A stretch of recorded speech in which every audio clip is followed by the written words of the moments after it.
Hey, what's up, everybody? This is Christian Brindle. Welcome back to another episode of the Seven Figures or Bust podcast, the number one podcast in the world for growing your insurance business to seven figures. I'm joined with a fantastic guest, somebody that I've gotten to know a little bit over the last couple of years, got to spend some time with him in person last year. I have Mr. Sean Schickel of Patriot Family Financial. Sean is a super talented guy, super gifted. He's built a really great business. Sean is a Integrity Partner Office, as are we. And, he's part of the Integrity family. And anytime we can kind of collaborate and do some stuff with our friends inside of the Integrity organization, we always want to do that. First off, Sean, how are you today? I'm doing great. It's been a good day, and I'm glad to be here and answer any questions you might have, and hopefully help some agents out there and whatever we can do. So I appreciate you having me on. 100%. Funny thing, when I think about you, Sean, before we kind of jump into your intro a little bit about, how you got into the industry and everything like that, the last year, tell me if this is accurate, the last year or so, you have kind of started to come out and, put yourself out there a little bit in terms of like your group and, Yeah, trainings and things like that. Prior to that, you were kind of, doing your own thing and, like, you very much kept to yourself, but I think people that were in the know knew what a smart and talented individual you were, and all of yeah, the abilities you have. Like I feel like I would talk to people about you and they'd be like, "Oh, I don't know Sean." And I'm like, "Well, that Sean kind of keeps to himself. That's probably why, he's not yeah.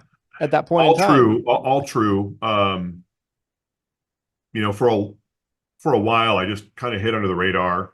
Um, the nice way to say it is I really didn't want to get to know anybody. You know, I know that there's things when you develop relationships with people, and there's some golden nuggets you can take away when you're talking with people. And there were people I would talk to in chats. You were one of those people who would Yeah. help me out from time to time. And there's some of the names out there that people know. I would definitely get assistance if I needed, just on chat groups or whatever, or instant messenger or whatever. But I never really have really met hardly any. You and I have met, but I can't really throw any other names out there that I've actually personally met. Yeah. I don't go to a lot of events or whatever, and that doesn't. And I'm not advocating that people don't. It's just me.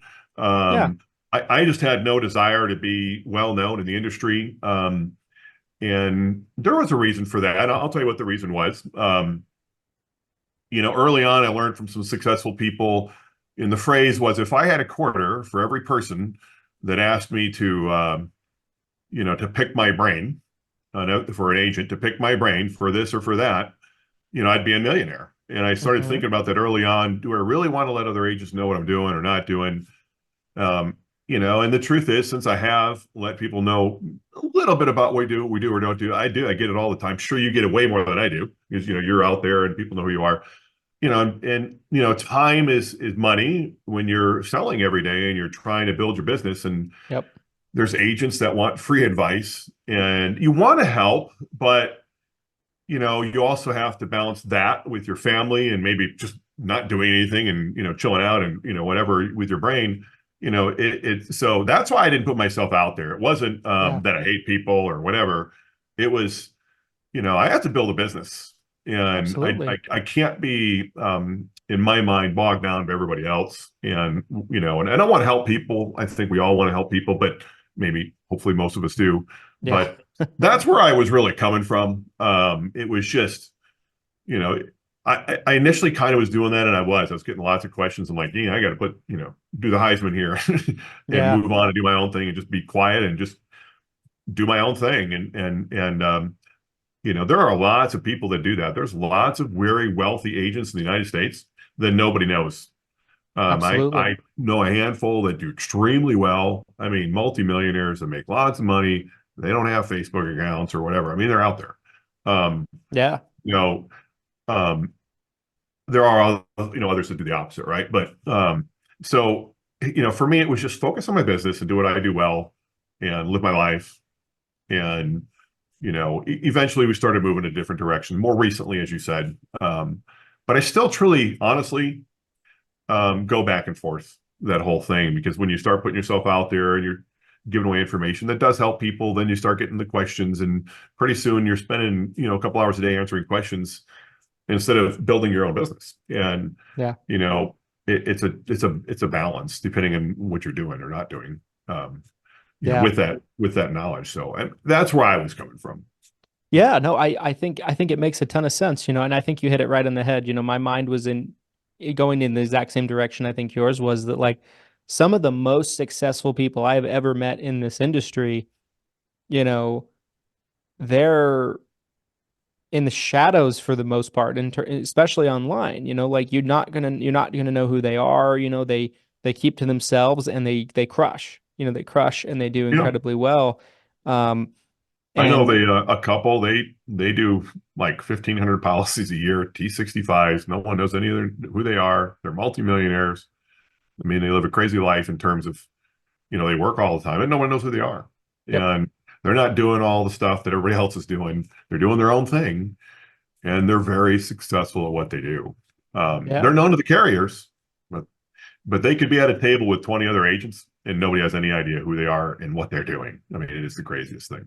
yeah. And that's what they like, And so I kind of, when I learned that early on from some key people that I work with, I decided to go that route, and stick to it as much as I can and kind of just stay out of the radar. When you get on the radar, sometimes it's a bad thing. Most of the time, I think it's a good thing, but it can be a bad thing. People occupy your time. They And do.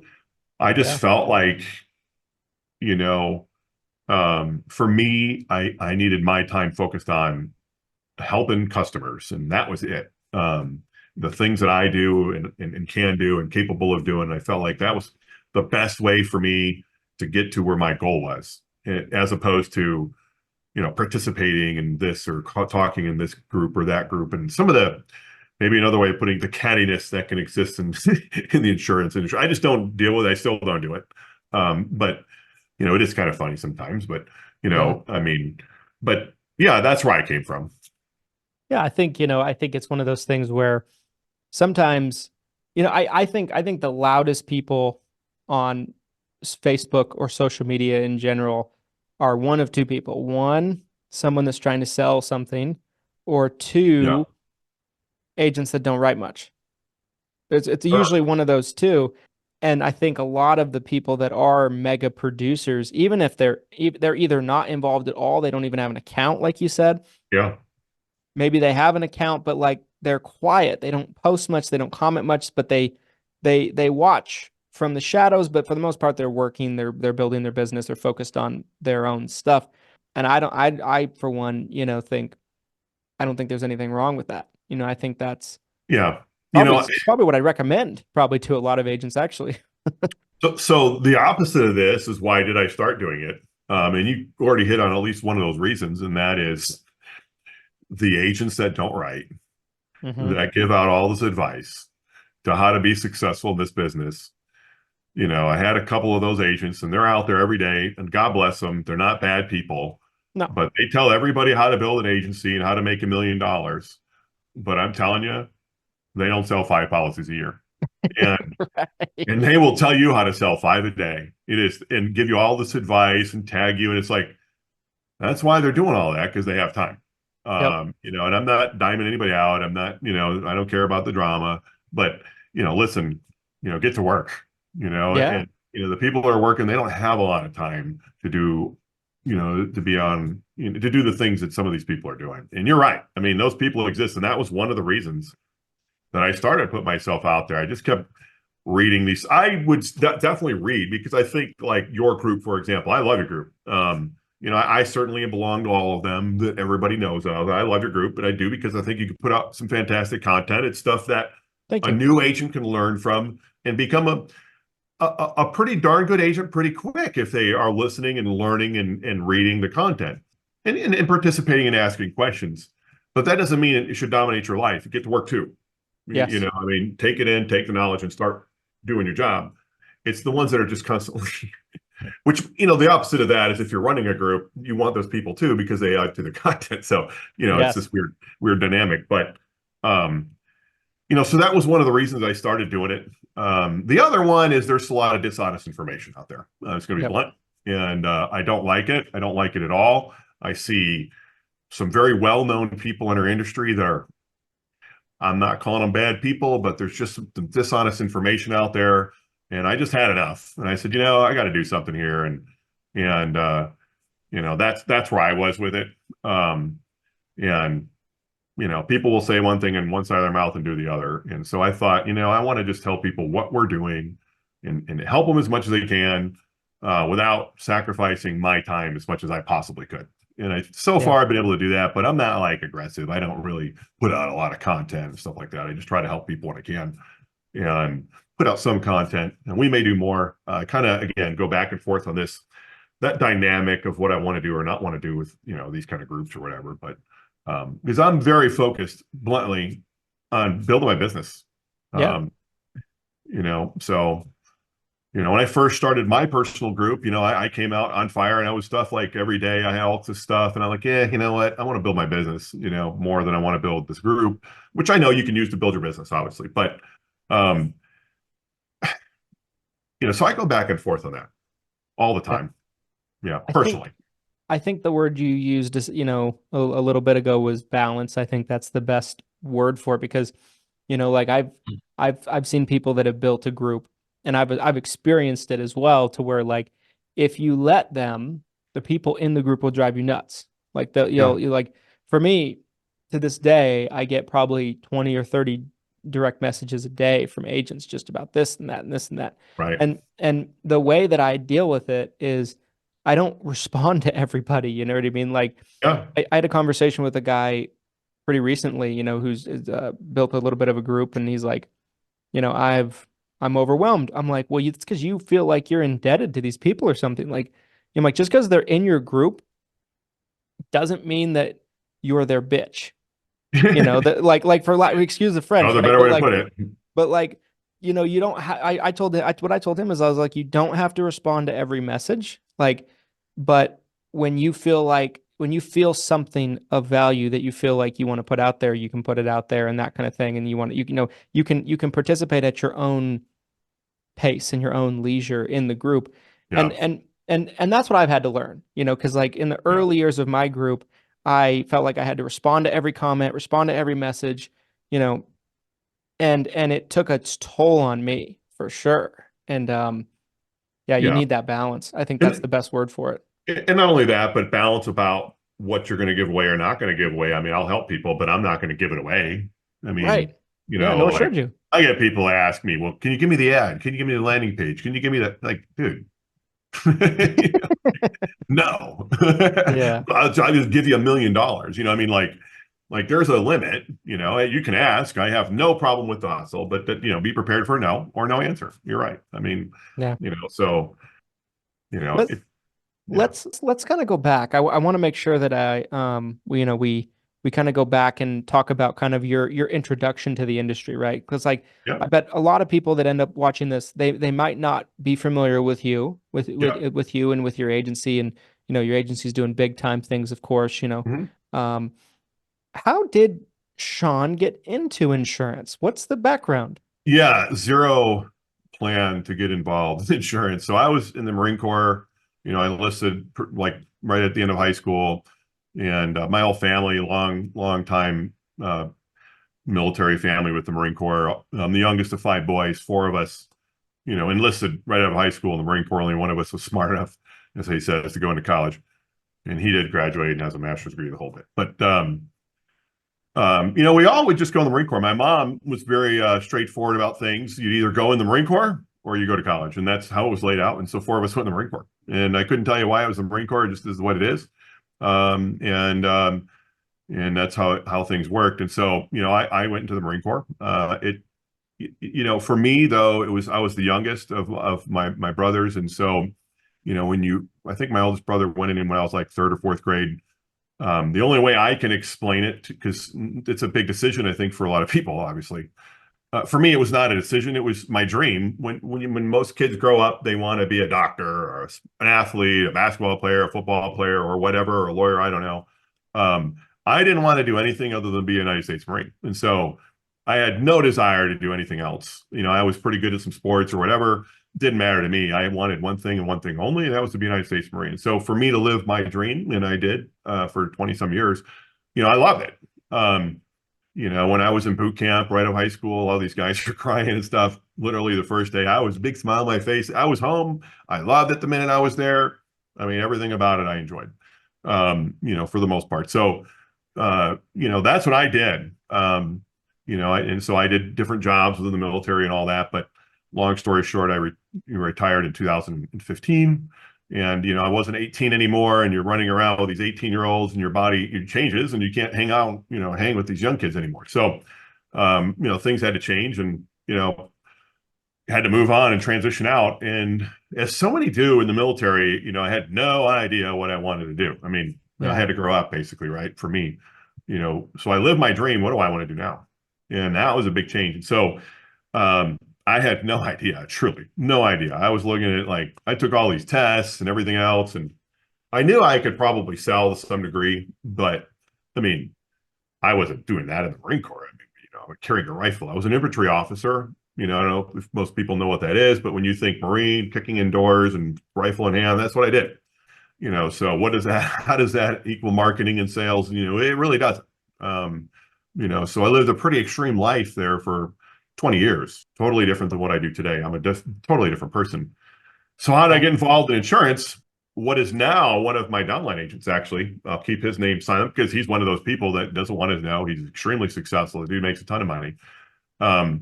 He's an Aflac agent who also sells Medicare and life insurance. But I'll give you an idea of the kind of volume he does. It's nothing for him to sell $100,000 a week in life insurance premium. A week. I did say by himself, a week by himself. I've seen it happen because I used the BS meter too, went and saw him. He does it. It's crazy. It's the craziest thing I've ever seen. A week. And he'll do it for like 2-3 months a year. The dude's a machine, right? An absolute machine. He can do things that nobody can do. I mean, I'm talking the upper 1% of the 1%, pointy tip of the pointy tip of producers and I'll get into what he maybe did later on in Medicare, but just crazy numbers. He was an Aflac guy, and he was one of the top Aflac agents in 3 states, number one in 3 states for like 2 years consecutively. I mean, no one, if you're a number one in Aflac, totally different business model than what, of course, we do, but that's a tough model with a high dropout rate. And here this guy was number one for several years in a row, every single month in multiple states. You're lucky if you're number one in one state ever. Absolutely. Yeah. This guy did it in multiple states at one time for years in a row. I mean, he's successful and he's buddy, he's killing it. Well, and it's not going to be and here's the thing, I'm going to give you the pill. I'm going to give you the magic pill right now because it's the same thing with what you're doing and what I'm doing. Hey dude, how are you doing it? And it's hard work. That's all he's just working harder than everybody else. That's all he's doing. And, he's certainly good at selling and all the things, but it's the hustle. It's the day-to-day hustle. He's more efficient than everybody else, truly. And he just continues working. He doesn't care about no's and all that. So, yeah, he's making money in insurance. And I'm like, well, maybe I kind of want to make some money now, like I did this Marine thing. And I'm like, he sure makes it look easy. He's like, oh, you'll be great at it, blah, blah, blah. And, well, I looked at the Aflac model, and for me, I wanted to go direct to the consumer. Aflac, you got to kind of walk in, knock on a door, and get an employer, and then maybe get permission to talk to the employees, and then maybe sell. I just wanted to go right to the person. So for me, it wasn't for me. Well, at that point, I had gotten a quote for my property and casualty at my home, for my auto in my home, and I was still kind of thinking about insurance. Well, I saved like $3,000 a year. And so it hit me, man, who wouldn't want to save $3,000 a year? Like you hear the commercials or whatever. Boy, I could sell. This is easy. How many people? I just got to find people who want to save money on their auto and home insurance. So that's easy. I mean, right? I mean, I didn't know anything. That's what in my brain. Right. That's what I thought. Yeah, right. I mean, you say right. I said right. It's a lot harder. Trust me, a lot harder than right. It is. just like getting a license. Whoa, who doesn't want to get help or Medicare, right? So that's what I thought I was going to be like. So yeah, I get licensed for PNC, and he's like, "No, don't do PNC, dude. It's hard." I'm like, okay, yeah, whatever. I wasn't listening. He's like, "Life and health. Oh, I'll do PNC." So I went into PNC, and it was hard. It was very hard. And I wish I could tell you I came out of the Marine Corps and I just killed it and all that. Didn't happen. I struggled for years. Yeah. Years. And I can definitely, that's how I got involved. It was his recommendation to get involved in insurance. I didn't know what a sales funnel was. I struggled. The way my brain works, I'm a, some things might take me a little longer than it might take other people. He had to, he drew out the funnel, and I didn't even comprehend the idea of what a funnel and filtering, and didn't get it. I had to like draw it out myself because my brain I was just operated differently. I was raised differently professionally, and it just didn't make sense to me. So just some simple things, and that's what I mean by veterans transitioning and the things you're going to go through as a veteran. I went through all those, and long story short, I just wasn't getting it. So I did okay, but I wasn't making enough money for sure by any stretch, selling P&C insurance. Kind of fast forward a little bit, a friend of mine's like, "Hey, do you sell life insurance?" And I didn't have a life license. Yes, I do. What do you need? Hey, can you give me a life quote? Yeah, can you give me about 2 weeks? So I went and got my life license, and then that took me a couple of weeks, got the life license, and then I just did life only. We have a life only here where I live, so I did that, and all was good. And then I did annuity about a year later, so I did that, and yeah, and then somebody's like, "Hey, do you do health insurance?" Yes, I do. Can you give me about 2 weeks? Let me get back to you. True story. That's how I got all the licenses. And it's funny now. I don't do any P&C. I don't want anything to do with it. Yeah, right. And I don't have it. And with everything that's going on right now, that's looking better God, and better. Thank God the failure happened. Thank God the things. It's funny how things work. What you wish for doesn't come true sometimes, and maybe some people are watching and helping you out and directing you in the right way. So I'm glad I failed at it. But the truth, 100%, like full disclosure, the reasons that I failed at P&C would be the same reasons why people would fail at life and health. So they're the opposite of why I'm succeeding now. So the lessons there, not today, you have different reasons why you're failing, but I'm saying back then, today there's commissions and all these things, and what the companies are doing with P&C, it's a very, very tough business to get into. Do not recommend it. For those that are in it, stay in it, do what you're doing. But if you're looking at insurance as an option for you, then life and health is the way to go. P&C, not the way to go. I still carry P&C insurance. I don't know why I do. It keeps my E&O way up there, but whatever. I still have it. I don't have any policies though. I have 0 on the books for P&C. This video is brought to you by the 7 Figure Medicare Agent Summit.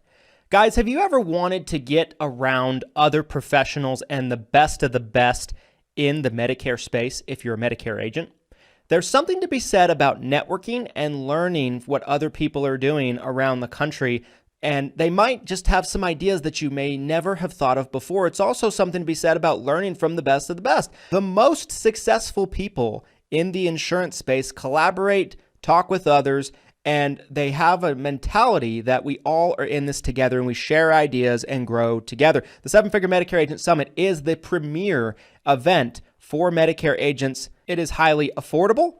It has a great reputation of being some of the best content you're going to find at any event. There's so many events out there that are nothing but pitch fests, or half of the speakers are employees for the agency that host the event, and there's not really any real agency builders, or very few that actually take the stage and speak. At the 7 Figure Medicare Agent Summit, you get nothing but the best of the best talent from all over the industry. It's not based on hierarchy. It's not based on anything like that. We all are coming together as Medicare agents to grow and learn and get better. You can get information on who the speakers are for this year's event and ticket prices down in the link of this description. We would love to see you at the 7 Figure Medicare Agent Summit. Got it. Yeah. So it's very interesting, right? So you start with P&C, that's the gateway. You transition into life, then transition from life to annuities, transition from annuities into health insurance, Medicare, everything that goes in with that. When does your agency really start to boom? Is it right away, or is there a little bit of a growth period? So let's say roughly around 2018. So here's what happened, and I'm going to describe what I think is probably common, maybe for a lot of agents. I really don't know, but this is what happened for me. So I got a PNC lead, and I think this happens in life and in health and health. And it was an exclusive lead for $8. That's why Exclusive lead. You're laughing already. You already know where I'm going with this story. Yeah, I know exactly where you're going. Exclusive lead for PNC for auto insurance for $8. And I was nervous. It was my first lead. And by the way, I have never failed at anything in my life. I was married twice, promoted in the military, top whatever. I mean, I did some crazy things and successful at pretty much everything up until this point. So I was not going to fail. And I get a lead, and they tell you when you get these leads from these lead vendors that everybody buys them from, So what I'm getting at here is not all lead vendors are equal. That's where I'm going to end up here at. But 100%. I bought a lead for $8, which at the time seemed to be the going rate, and it was exclusive. You're laughing because you know where I'm going with this. So I get it, and I'm really nervous from thinking, I got a few minutes, but I'm just nervous because it's the first time. I got to actually talk to somebody and sell them. I just kind of catch my breath. I wait a good 5 minutes. I pick up my cell phone because that's what I had. And I call. And I'm like, hello, how you doing? This is Sean Schickel. I'm going to give you your auto quote. And this guy's like, you MF dude. And he starts yelling and screaming at the top of his lungs. And I had no script, no objection for go F yourself. And I was like, I was so in shock. And this dude hung up on me. He yelled at me for a good 15, 20 seconds, called me every name you could come up with in that period of time, swore at me and hung up. And I'm like, what just happened? So, yeah. So I have like 50 more leads that I bought. And I'm like, I get mad now. So the Marines coming out of me. So I just call this guy back. I don't care what he says. I want to, what's going on here? And he starts yelling at me again, hangs up on me. So this time I call him right back again. Now I'm getting more leads, right? More exclusive leads. I call him back and say, hey, listen, sir, I'm not trying to sell you anything. Don't hang up on me. I just want to ask you a couple of questions. I will not promise you I won't ask you for money or anything. And this is 2015, like literally, right. I wasn't 2 weeks out of the military. And I told him I bought this lead. It said you just opted in. You wanted a quote, the whole bit, and it was $8. It's like, no, I opted in 8 months ago, and I get at least 100 phone calls a day, and blah blah blah blah. And he was still yelling at me. I go, listen, let's not yell at each other. He's like, so he calmed down. And he told me the whole story. He's like, no, I filled out a form like 8 months ago. I keep getting all these phone calls, blah blah blah blah. And I was just shocked, Yeah. And I told him, I said, listen, I'm going to send you the ad that I had. And I sent it to him. And he's like, oh, you got ripped off too. And I said, yeah, dude, listen, dude, I'm never going to call you. I appreciate your honesty or whatever. So I thought maybe it was a fluke. Sure enough, every single lead was exact same of my exclusive leads. And real-time exclusive leads at that. Real right. time. Yeah, real time. I mean, literally, they would just come in and I think it was text or whatever it was at the time. I don't remember. I think it was maybe email. And you're supposed to call quickly. Is the vendor still in business? Sorry, I don't even know. I have no curious. idea. I'm sure they were just age leads, and who knows? Now that I know more about leads and how the system works, and totally different compliance. They don't have a lot of those things like we have, but in Medicare, but that's what it was. And so I called all these people, and man, it was like, what a rough day. And here I was thinking I was going to make all this money, get all these sales. I mean, everybody's going to want to save their $3,000. That's why I was entering. And I got all these leads, and not only did I make money, but I lost money because I bought all these leads. Yeah. And so how do I go explain it to my wife who has, we have 3 kids and a mortgage payment? Like, not easy. And what am I going to do? Go buy more leads? So I think a lot of agents go through this problem today. How do you do it? And I struggled, and I wish I could tell you that it got better. It got a little better. So I started talking to other people and started learning how to generate leads on my own. Started locally, door to door, knocking on stuff, literally kind of like Aflac. I kind of started knocking on doors, and I talked to some other people who were in the PNC business and how they did it. And they literally were just talking to people and going to events and the things that you would do as a local Medicare agent. And I was getting sales. We don't talk about this in Medicare, but we call it centers of influence, which they do. And in the PNC world is how you could really develop a book in the PNC world. You get centers of influence and basically referral sources. In Medicare, we call them doctors and dentists and wherever else these leads are going to come from. and I started getting referrals. In PNC, it's typically your mortgage lenders, and they're sending you people that need homes, home loan. They're getting a new home loan, so they're going to get a home policy. And so I started making deals on the side, no money, just trying to, work them over and become friends and just get leads. And so I started doing that. But that's not a great consistent source. You have to have a whole bunch of people sending you these leads, and it takes a long time to get that going. Once you get it going, it's great because it's free leads, and you can take them out to dinner or something every now and again. But you can do that in Medicare as well, but it takes a while. And I wasn't prepared for it to take a while. I wanted it now, and I just wasn't prepared for it. I thought it was going to happen. I thought I could make the money right away. Keep in mind, I have lots of job offers working for the government and working as a contractor here in the DC area where I live. There's a lot of money in that. And I can do a lot of things to this day. I can do that. Lots of six-figure big time offers. And I just, would turn them down to what? Spend a couple $100 on crappy leads, and knock on doors. I mean, that's a tough life. Absolutely. So I did that. To get to your question, I did that for 3 years, but right away, online, I heard from somebody who was successful in the health and life side. Before, again, I wasn't doing that. It said if you're not generating your own leads and you have your own lead source in some way, shape, or form, your days in your own business are numbered. Because a lead source, you can be buying leads from somewhere, but that lead source can just go away. It can dry up. And now if you're dependent on it, and it happens all the time with especially life insurance agents and final expense, you get a hot lead source and it goes away. It happens in Medicare. You better learn if you really want to make it. And I'm not advocating people don't buy leads from vendors. I'm not saying that at all.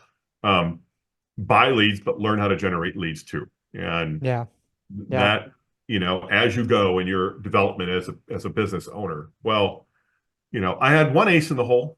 And that is I had money coming in to feed my family, from the military and all that. So, I could make it enough to pay my bills, and that's about it. Maybe have a penny left over, but I could at least pay my bills. Yeah. If I didn't have that, I would have been out of this business years ago.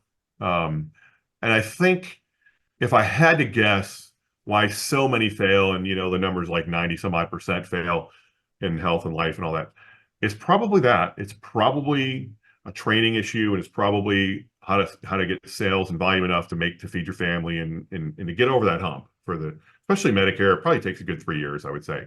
Yeah. So for me, I had that source of income, so I was able to get over it and get through it. If I didn't have that, there's no way I would have moved on. You had that cushion kind of starting out.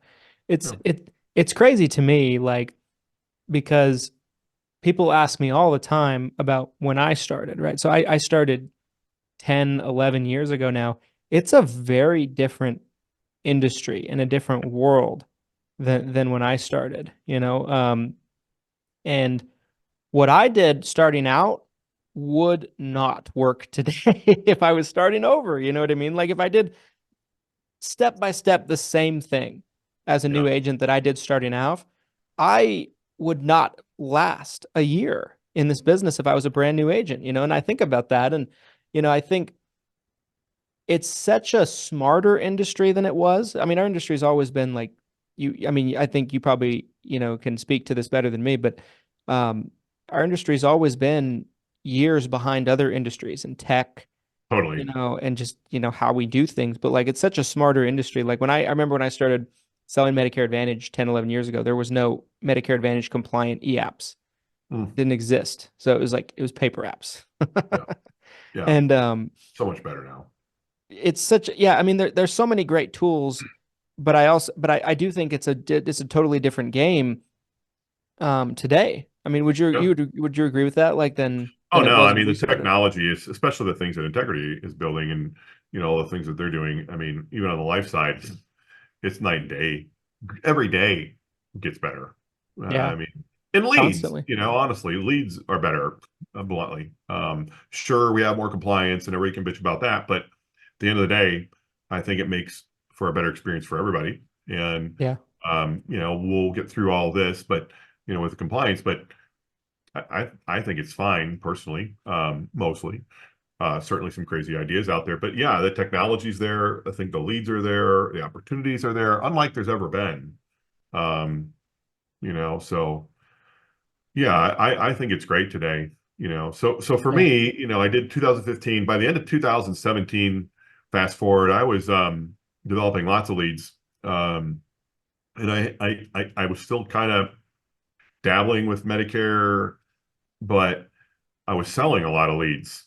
Bluntly, I was kind of like a lead vendor because I was just generating leads, and it was more like a game for me to see if Yeah. I could generate good quality leads for other people that were selling Medicare. And there's some pretty well-known agents out there that I won't mention that were buying leads, and some of them were killing it in Medicare, and I wasn't selling anything. I was at all at that point in terms of Medicare, a couple maybe here and there.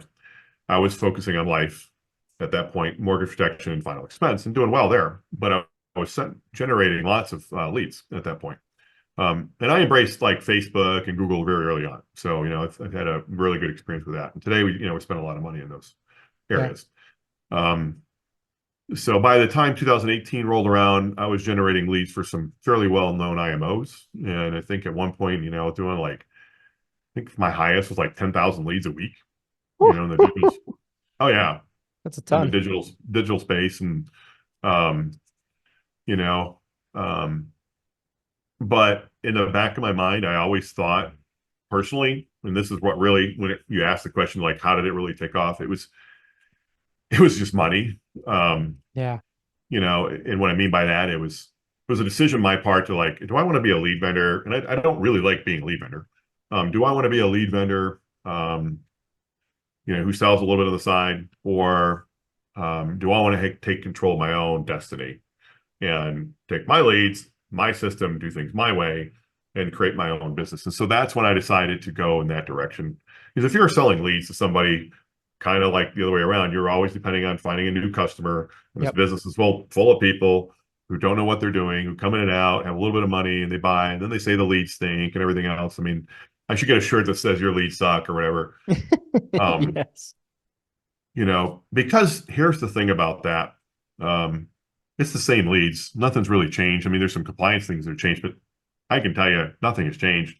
Yep. And millions of dollars later, the leads don't suck. So yeah, like you did. I heard you earlier doing a T65 call campaign. I guarantee Yeah. you, people who are new, they think those leads suck. Like Right. they don't. They don't. Right. It's the person behind the lead. So I'm so glad you said that, right? Because, obviously we merged with a lead company in January, as yeah, I think a lot of people know now, kind of, yeah, great company. infamously now, Hey, but congrats. I think it's awesome. I think you and Glenn are doing great things. And I mean, I'm thank really you. excited to see the things you guys are doing. I love it. Thank you. I thank you. I appreciate that. I mean, it was so funny though you bring that up because I mean, I was on the phone with him today, and we were talking about because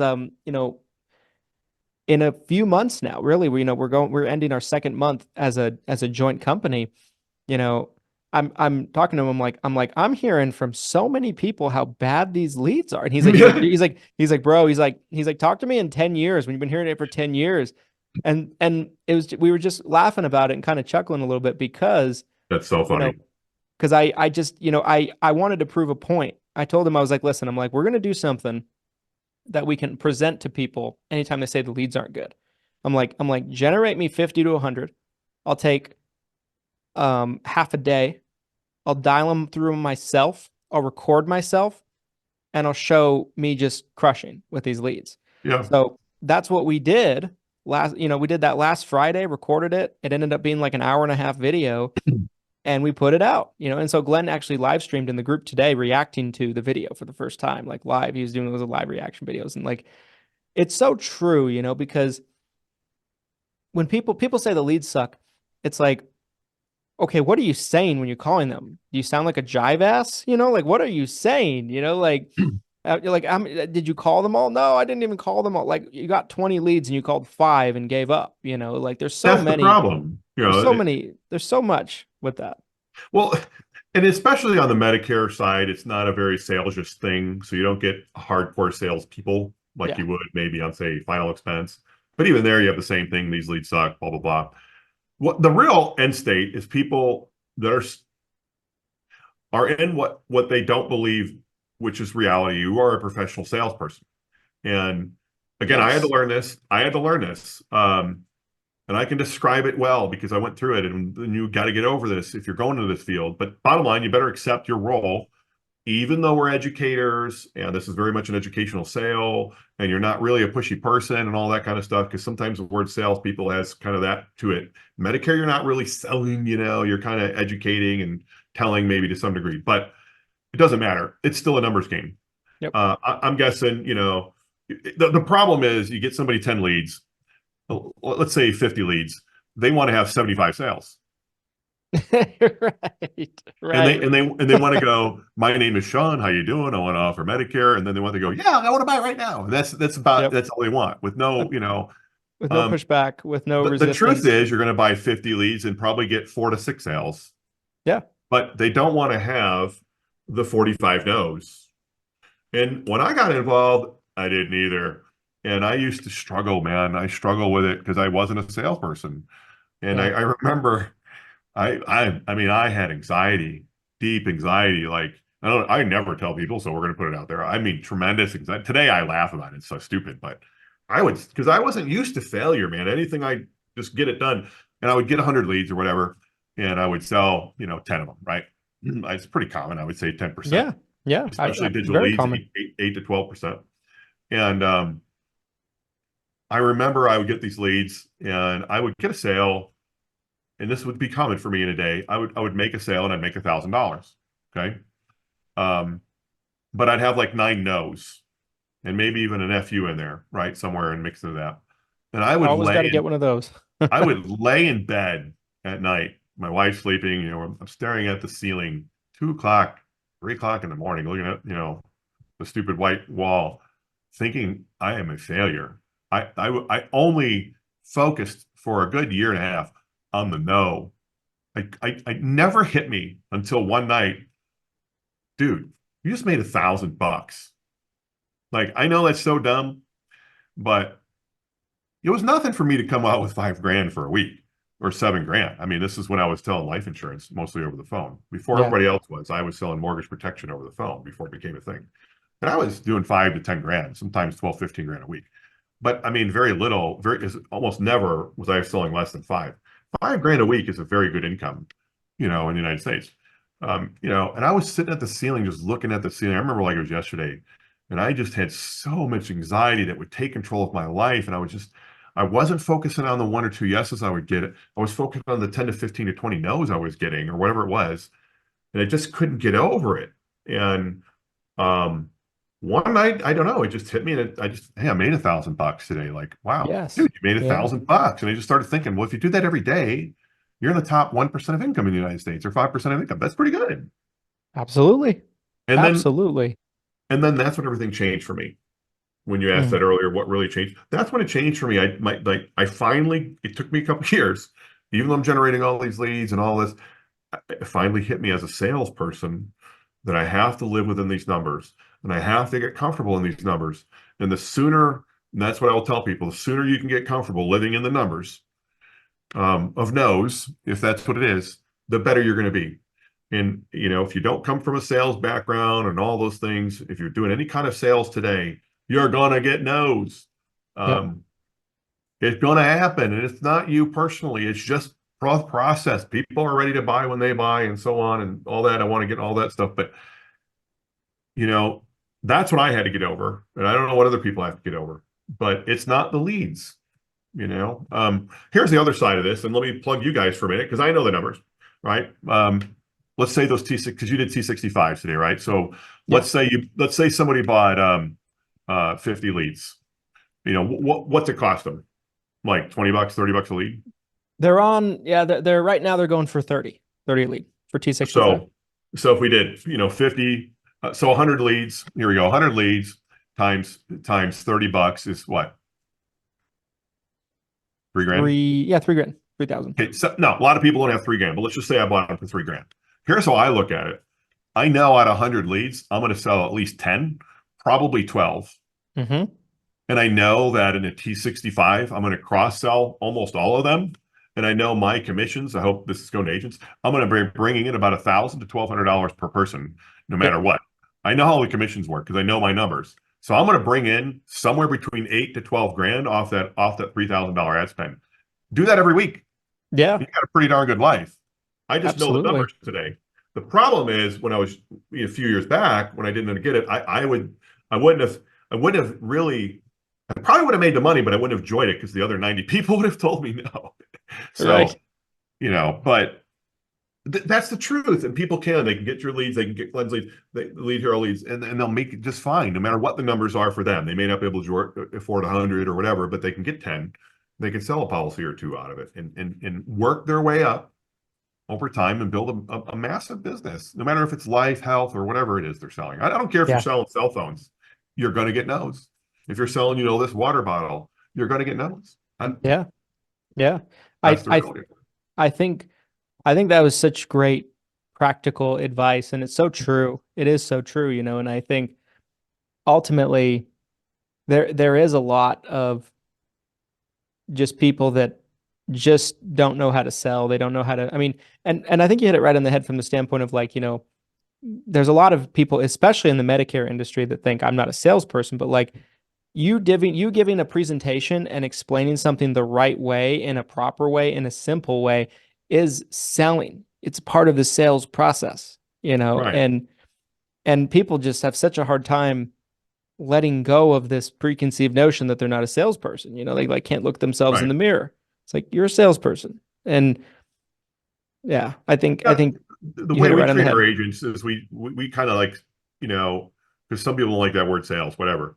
Bottom line, your job is to present the information, all the information, the whole truth, nothing but the truth. But you're at the end, you tell the client their job is to give you a clear yes or clear no. A lot of no's, aren't there? And the agent's got to know that, and it does stink if you only get, especially a part-time agent. If you only have a 1 or 2 hours a night or here and there, and you get a no or two or three no's in a row. I mean, it is hard, especially if you're trying to, put a little money in your pocket. It's tough. The other side of that is yeses are coming. I've had a few when I sold life insurance, man. Sometimes, Monday through Thursday, not making anything, and man, it is hard to continue knocking on those doors. And all of a sudden, I do $5,000-6,000 on a Friday. I don't know, it just happens. Um, Yep. or sometimes you're doing 4 or 5 thousand a day, and it's like, holy cow! But the next week you're doing a zero. That's Yep. happened. And I don't care what you're selling. The dude selling cell phones in the mall has the same problem, Hmm. right? It is that's sales. And if you're right. The problem with I think a lot of Medicare agents is they don't get it, you know, and you don't have to call yourself a salesperson. I don't care, but you're still involved in a process of personally buying or not buying, and you're the person that's getting the yes or the no. You don't have to be a sales machine like you're selling a used car, but I get that. I'm not. I don't think you are either. Neither of us are Yeah. advocating that, Yeah. but you're going to get no's, and don't let that stop you. Um, because success is right around. I mean, if I did it, I didn't have anybody help me. Nobody taught me a squat. Trust me, it's just effort. I mean, man, I've taken courses. I didn't know what a funnel was. It took me a week to figure out what a sales funnel was. I was turning it sideways. I was coloring. And I Yeah. finally said it to my buddy. I'm like, "Oh, you're trying to tell me that it filtered?" Yeah. you know, yeah. If I can do it, anybody can do it. So, Yeah. And you just got to I do it. yeah, I think that's great. I think that's great advice. And I feel the same way about me. Like I was never anything special coming in. I had to really work to get better. I wasn't a good salesperson at the beginning. I got better. I wasn't good at marketing at the beginning. I got better. And I think that's just business. That's progression in business. And some people just aren't business people. Some Yeah. people aren't cut out to be business people and develop skills and grow and that kind of thing. And it's One of the hard. things, It's one of the hard. things I love about Medicare, maybe changing gears a little bit, Yeah. is you don't have to be a hardcore salesperson. In fact, you probably won't Agreed. succeed because of the compliance. You can be a person who generally has it in here in your heart to help somebody. You don't Yes. have to be a pitch, slam bam kind of that you won't make it anyway because of compliance. Like you can really truly help people.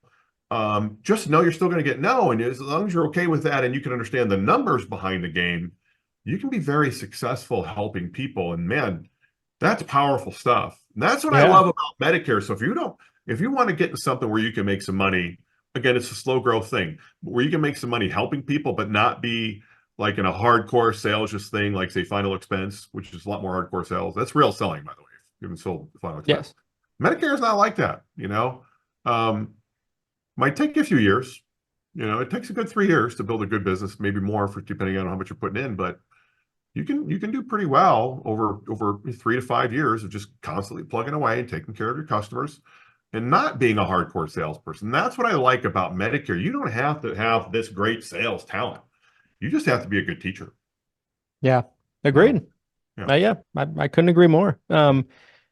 Sean, I want to be respectful of your time. I could talk to you another 2 hours. Like there's so many things that like I think we're gonna have to do a part 2 of this because there's a lot of things that I wanted to go deeper in that we were discussing, but I don't want to keep you on here all day. Oh, good. Where can people find you? Like maybe they want to join your group.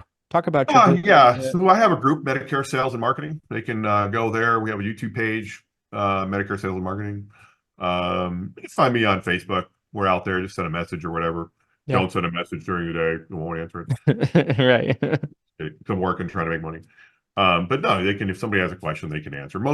They can ask. Most of the time, I'll answer. Just sometimes it may not be that day or whatever, but I'll get to it. Especially if they're respectful about how they ask. Yes. But yeah, they can join the groups and ask questions and go from there. And of course, joining your group is another great group and all that. So, well, I really appreciate you coming on. I'm really glad that, first off, you were willing to do this. I know you don't do a ton of these, so I do appreciate you. To be the first. Yes. I'm flattered. I really am, because I think good for you. So I think a lot of you and just the business that you're building and, just all of the things you've taught yourself and all the things all the knowledge base you have. Like every time I do get a chance to talk to you, I learn something. I walk away with something for sure. So I don't take it for granted. I really appreciate you taking the time to come on and sharing your knowledge. And this was a great conversation. I loved it. We'll have to do more again soon. Well, I appreciate it. Thank you. And look forward to talking with you in the future, and let's roll. Awesome. Guys, if you're watching this, thanks for watching all the way to the end. If you like this type of content, if you like this type of video, the only way I'm going to know about it is if you like, comment, subscribe, share it with your friends, give us a 5-star review if you're listening on audio platforms, and we'll be back with another episode of the 7 Figures or Bust podcast soon. Thanks, everybody.